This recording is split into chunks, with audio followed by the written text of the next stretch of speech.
Kasi ang mga mahihirap ang nangunguna sa mga panukala na makakapabuti sa ating kalagayan ngayon.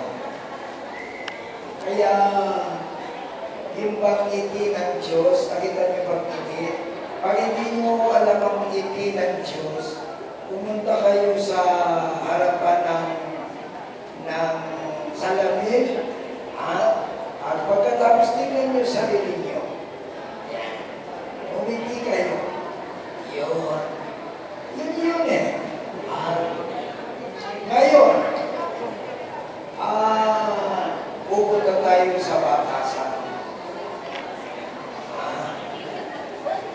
Para ipakita sa ating mga kababayan isang movement, ang ipadama sa kanila na tangkilikin ang sariling atin. O tingnan mo, damit ko bagong Tagalog ito, o Pinoy na Pinoy ito. Kaya ngayon,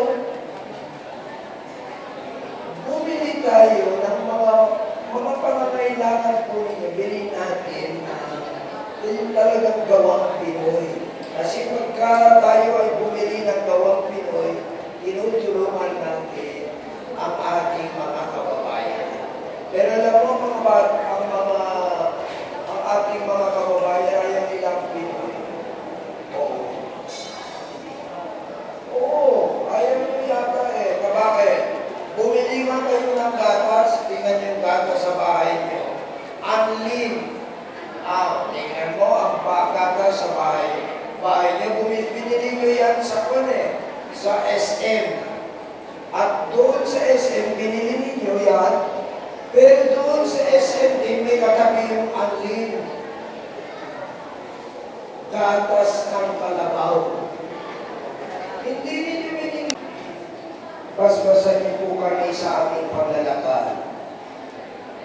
Ang aming pong pinaglalaban ay para sa aming mamamayan.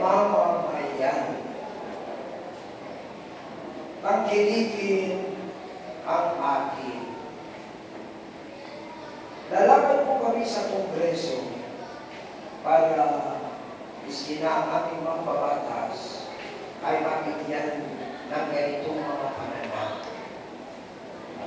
Sa sakuna, sa aming mga pinaglalabang prinsipyo sa ating bayan. Panginoong Hesus, ikaw ay naging isang mamamayan ng bayan ng Israel at minahal mo ang iyong bayan. Aming mga Pilipino,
mga kasama, hanggat malakas po tayo, hanggat meron po tayong hininga, ipaglaban po natin ang ating karapatan.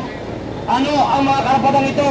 Ibaba natin, ipababa natin at pawalang bisa ang nagpapahirap sa bansang Pilipinas. Kaya mga kasama, ang sigaw po natin, Chacha ni Gloria! Ibasura! Ibasura! Chacha ni Gloria!